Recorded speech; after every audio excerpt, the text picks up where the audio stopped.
নমস্কাৰ টাইমেটলৈ স্বাগতম মই অভিলাষ আৰু লৈ আহিছো এটা গুৰুত্বপূৰ্ণ খবৰ আজি পবিত্ৰ ঈদ উল আজহা কিয়নো এবাৰ ব্যতিক্ৰম হৈছে ঈদ মুছলমান ধৰ্মাৱলম্বী লোকে এবাৰ ব্যতিক্ৰমভাৱে পালন কৰিছে ঈদ কিয়নো এবাৰ সনাতন ধৰ্মৰ প্ৰতি সন্মান জনাই গৰু কুৰবানী নিদিয়ে মুছলমান সমাজে গতিকে এইবাৰ ঈদ অলপ ব্যতিক্ৰম গতিকে এই তাৰ উপলক্ষে প্ৰতিগৰাকী ইছলাম ধৰ্মাৱলম্বী লোকলৈ পবিত্ৰ ঈদ উল আজহাৰ শুভেচ্ছা জ্ঞাপন কৰিলোঁ আৰু সকলোৱে মিলা প্ৰীতিৰে থাকক শান্তি সমৃদ্ধি বৰ্তাই ৰাখক আৰু এই সন্দৰ্ভত সবিশেষ লৈ অহাৰ চেষ্টা কৰিছোঁ জনাই আছো টাইমেট বিগ ব্ৰেকিং এটা ইতিবাচক খবৰ আজি পবিত্ৰ ঈদ উল আজহা গতিকে কোটি কোটি ইছলাম ধৰ্মাৱলম্বী লোকলৈ পবিত্ৰ ঈদৰ শুভেচ্ছা জ্ঞাপন কৰিলোঁ সনাতন ধৰ্মৰ প্ৰতি সন্মান জনাই ৰাজ্যজুৰি এইবাৰ পবিত্ৰ ঈদ উদযাপন এইবাৰ ঈদত কুৰবানী নহয় গোমতা ইছলাম ধৰ্মাৱলম্বী লোকসকলে এইবাৰ অলপ ব্যতিক্ৰম কৰিছে ঈদ ধৰ্মীয় আবেগক সন্মান জনাই মুছলিম সমাজৰ অনন্য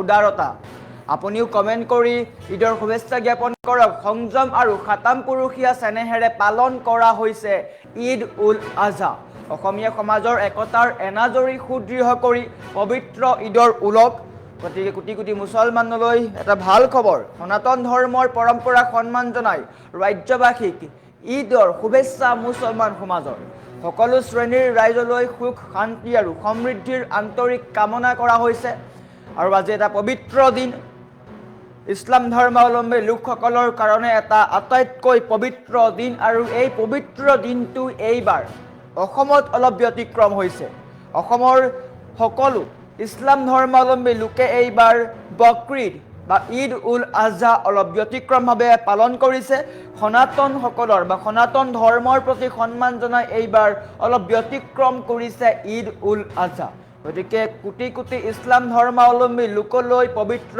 ঈদৰ শুভেচ্ছা জ্ঞাপন কৰিলোঁ আপুনিও কমেণ্ট কৰি শুভেচ্ছা জ্ঞাপন কৰক কিয়নো এটা আটাইতকৈ পবিত্ৰ দিন বাতৰিটো শ্বেয়াৰ কৰক পবিত্ৰ দিনটোতে কিয়নো এইবাৰ মুছলমান লোকসকলে বা ইছলাম ধৰ্মাৱলম্বী লোকসকলে অলপ ব্যতিক্ৰম কৰিছে ঈদ সনাতন ধৰ্মক সন্মান জনাই এইবাৰ ইছলাম ধৰ্মাৱলম্বী লোকসকলে পালন কৰিছে ঈদ এইবাৰ অসমত ইছলাম ধৰ্মাৱলম্বী লোকসকলে দেখুৱাইছে এক উদাৰতা কোটি কোটি ইছলাম ধৰ্মাৱলম্বী লোকে এইবাৰ ব্যতিক্ৰমভাৱে পালন কৰিছে ঈদ কিয়নো এইবাৰ গৰু কুৰবানী নহয় সনাতন ধৰ্মৰ প্ৰতি সন্মান জনাই ইছলাম ধৰ্মাৱলম্বী লোকসকলে এই দিনটো পালন কৰিছে গতিকে মুখ্যমন্ত্ৰীৰ ফলৰ পৰাও ইছলাম ধৰ্মাৱলম্বী লোকসকলক শুভেচ্ছা দিয়া হৈছিল ধন্যবাদ জ্ঞাপন কৰা হৈছিল কিয়নো ইছলাম ধৰ্মাৱলম্বী লোকসকলে যি সিদ্ধান্ত গ্ৰহণ কৰিছে সেই সিদ্ধান্তক সকলোৱে শলাগ ল'বলগীয়া এই পবিত্ৰ দিনটোত কোটি কোটি ইছলাম ধৰ্মাৱলম্বী লোকে বিশেষকৈ অসমৰ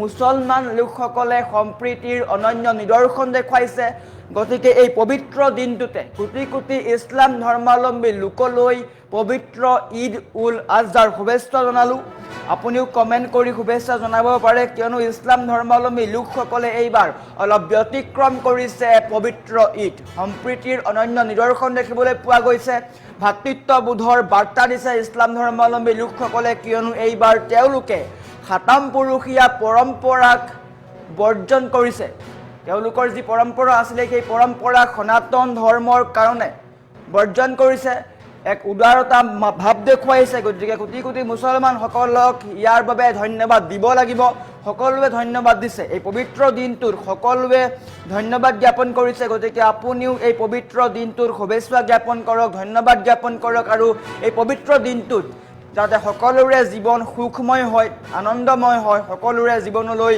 সুখ সমৃদ্ধি ভাতৃত্ববোধ সকলো ঘূৰি আহে তাৰ কাৰণে সকলোৱে দোৱা কৰিছে আৰু মুছলমান লোকসকলে আজিৰ এই পবিত্ৰ দিনটো বিশ্ব শান্তিৰ কাৰণে দোৱা কৰিব আৰু এই পবিত্ৰ দিনটো বেছি পবিত্ৰ হৈছে কিয়নো ইছলাম ধৰ্মাৱলম্বী লোকসকলে এইবাৰ এক ব্যতিক্ৰম ৰূপে পালন কৰিছে বকৰীদ বছৰ বছৰ ধৰি চলি অহা পৰম্পৰাক বৰ্জন কৰিছে ইছলাম ধৰ্মাৱলম্বী লোকসকলে অসমত দেখিবলৈ পোৱা গৈছে সম্প্ৰীতিৰ বাৰ্তা সকলো ইছলাম ধৰ্মাৱলম্বী লোকে সনাতন ধৰ্মৰ প্ৰতি সন্মান জনাই ভাতৃত্ববোধ দেখুৱাইছে আৰু গৰু কুৰবানী নকৰাৰ সিদ্ধান্ত গ্ৰহণ কৰিছিল আৰু এইবাৰৰ ঈদত গৰু কুৰবানী নহয় আৰু এই সিদ্ধান্ত গ্ৰহণ কৰিছিল ৰাজ্যৰ কোটি কোটি মুছলমানে গতিকে এই পবিত্ৰ দিনটোত আপুনিও কমেণ্ট কৰক আপোনাৰ কমেণ্ট দিয়াৰ চেষ্টা কৰিম কমেণ্ট ছেকশ্যন খুলি দিয়া হৈছে পবিত্ৰ দিনটোত আপুনিও কমেণ্ট কৰি জনাব পাৰে শুভেচ্ছা ইছলাম ধৰ্মাৱলম্বী লোকসকলক এই পবিত্ৰ দিনটোৰ আন্তৰিক শুভেচ্ছা জ্ঞাপন কৰিলোঁ। তাৰ সমান্তৰালকৈ যি সিদ্ধান্ত তেওঁলোকে গ্ৰহণ কৰিলে, গৰু কোৰবানী নকৰাৰ যি সিদ্ধান্ত গ্ৰহণ কৰিলে, সেই সিদ্ধান্তক লৈও সকলোৱে শুভেচ্ছা দিছে বা প্ৰশংসা কৰিছে। আৰু এই পবিত্ৰ দিনটো সকলোৰে যাতে সুখময় হয়, সকলোৰে জীৱনলৈ আনন্দ ঘূৰি আহে, সুখ সমৃদ্ধি সকলো ঘূৰি আহে, তাৰ কাৰণে সকলোৱে দোৱা কৰিছে। ধৰ্মীয় আৱেগক সন্মান জনাই মুছলিম সমাজৰ অনন্য উদাৰতা, মুছলিম সমাজক ইয়াত প্ৰশংসা কৰিব লাগিব, কিয়নো তেওঁলোকে এক অনন্য নিদৰ্শন দাঙি ধৰিছে। গতিকে ডাঙৰ খবৰ, কেইবাটাও SOP দিয়া হৈছিলে চৰকাৰৰ ফালৰ পৰা, প্ৰশাসনৰ ফালৰ পৰা SOP দিয়া হৈছিলে, কিন্তু মুছলমান লোকসকলে বা ইছলাম ধৰ্মাৱলম্বী লোকসকলে দেখুৱালে যে আমাক SOPৰ কোনো প্ৰয়োজন নাই, আমি শান্তি সমৃদ্ধি ভাতৃত্ববোধেৰে সকলো আছোঁ আৰু আমি এইবাৰ গৰু কোৰবানী নিদিওঁ। আৰু এনেকৈ ইছলাম ধৰ্মাৱলম্বী লোকসকলে এই সিদ্ধান্ত গ্ৰহণ কৰিছিলে। কমেণ্ট আহিছে, কমেণ্ট লোৱাৰ চেষ্টা কৰিম। সকলোৱে কমেণ্ট কৰিছে। অভিনৱ শইকীয়াই ঈদ মুবাৰক বুলি কৈছে, নভা চাকিয়াই ঈদ মুবাৰক বুলি কৈছে, তালুকদাৰ ব্লগছে পবিত্ৰ ঈদ উল আজহাৰ আন্তৰিক শুভেচ্ছা জ্ঞাপন কৰিছে তেওঁ সকলোকে। গতিকে ৰাজ্যৰ কোটি কোটি ইছলাম ধৰ্মাৱলম্বী লোকলৈ পবিত্ৰ ঈদৰ শুভেচ্ছা জ্ঞাপন কৰিছে সকলোৱে, এনেকৈ শুভেচ্ছা জ্ঞাপন কৰিছে। গতিকে কমেণ্ট কৰক, কমেণ্ট ছেকশ্যন খুলি দিয়া হৈছে। SOP জাৰি কৰা হৈছিলে, পশ্চিমবংগতো SOP জাৰি কৰা হৈছিলে যে এইবাৰ ঈদত, বকৰি ঈদত গৰু কোৰবানী নহ'ব। অসমতো SOP জাৰি কৰা হোৱা নাছিল, কিন্তু অসমৰ কোটি কোটি ইছলাম ধৰ্মাৱলম্বী লোকসকলে দেখুৱালে যে অসম অলপ পৃথক, অসম একক আৰু অনন্য। অসমৰ ইছলাম ধৰ্মাৱলম্বী লোকসকলে চৰকাৰে SOP জাৰি কৰাৰ পূৰ্বেই এই সিদ্ধান্ত গ্ৰহণ কৰিলে যে এইবাৰ সনাতনী ধৰ্মৰ বা সনাতন ধৰ্মৰ প্ৰতি সন্মান জনাই আমি গৰু কোৰবানী নকৰোঁ। আৰু ইয়াক লৈ মুখ্যমন্ত্ৰীয়ে প্ৰশংসা কৰিলে। মুখ্যমন্ত্ৰীয়ে কেৱল মাত্ৰ অনুৰোধ কৰিছিলে আৰু ৰাজ্যৰ ইছলাম ধৰ্মাৱলম্বী লোকসকলে এই নিয়ম পালন কৰিলে। গতিকে কোটি কোটি ইছলাম ধৰ্মাৱলম্বী লোকলৈ ইয়াক লৈ প্ৰশংসা কৰিব লাগিব, এই সিদ্ধান্তক লৈ প্ৰশংসা কৰিব লাগিব, কিয়নো পৰম্পৰা আছিলে তেওঁলোকৰ, পৰম্পৰাক বৰ্জন কৰিছে। কোটি কোটি বছৰ ধৰি চলি থকা এই পৰম্পৰাক বৰ্জন কৰিছে ইছলাম ধৰ্মাৱলম্বী লোকসকলে। অসমৰ প্ৰতিগৰাকী ইছলাম ধৰ্মাৱলম্বী লোকলৈ এই পবিত্ৰ দিনটোৰ শুভেচ্ছা জ্ঞাপন কৰিছে। কমেণ্ট আহিছে, মহিদুল ইছলামে বৰ উল্লেখ কৰিছে, ঈদ মুবাৰক বুলি উল্লেখ কৰিছে। সকলোৱে এনেকৈ কমেণ্ট কৰিছে, আপুনিও কমেণ্ট কৰক। এই পবিত্ৰ দিনটো, বাতৰিটো শ্বেয়াৰ কৰি দিয়ক।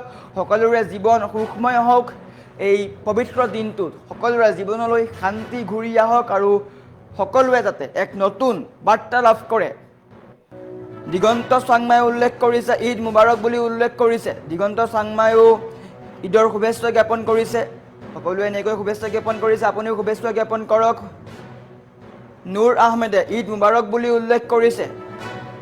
নুৰ আহমেদে ঈদ মুবাৰক বুলি উল্লেখ কৰিছে, কমেণ্ট কৰিছে। সকলোৱে কমেণ্ট ছেকশ্যন খুলি দিয়া হৈছে। পবিত্ৰ দিনটোত সকলোৱে এনেকৈ কমেণ্ট কৰা দেখিবলৈ পোৱা গৈছে, কিয়নো এইবাৰ ঈদ অলপ ব্যতিক্ৰম। বছৰ বছৰ ধৰি চলি অহা পৰম্পৰাক এইবাৰ বৰ্জন কৰা হৈছে। সনাতন ধৰ্মৰ প্ৰতি সন্মান জনাই, আৱেগৰ প্ৰতি সন্মান জনাই এইবাৰ গৰু কোৰবানী নকৰাৰ বা নিদিয়াৰ সিদ্ধান্ত গ্ৰহণ কৰিছিলে ইছলাম ধৰ্মাৱলম্বী লোকসকলে। গতিকে তাক লৈ প্ৰশংসা কৰিব লাগিব। ৰীমা বৰঠাকুৰে উল্লেখ কৰিছে, পবিত্ৰ ঈদ মুবাৰক। তেওঁ ঈদৰ শুভেচ্ছা জ্ঞাপন কৰিছে। সকলো ইছলাম ধৰ্মাৱলম্বী লোকলৈ পবিত্ৰ ঈদৰ শুভেচ্ছা জ্ঞাপন কৰিছে ৰীমা বৰঠাকুৰে। ঈদ মুবাৰক বুলি উল্লেখ কৰিছে এটা ফেচবুক একাউণ্টৰ পৰা। এনেকৈ সকলোৱে ঈদৰ শুভেচ্ছা জ্ঞাপন কৰিছে। পবিত্ৰ দিনটো সকলোৰে কাৰণে সুখ শান্তি ঘূৰি আহক, বিশ্ব শান্তিৰ কাৰণে দোৱা কৰিছে। আৰু যিহেতু এইবাৰ অলপ ব্যতিক্ৰম ঈদ, পৰম্পৰাক বৰ্জন কৰা হৈছে, গৰু কোৰবানী নিদিয়াৰ সিদ্ধান্ত গ্ৰহণ কৰা হৈছে। ইয়াৰ উপৰি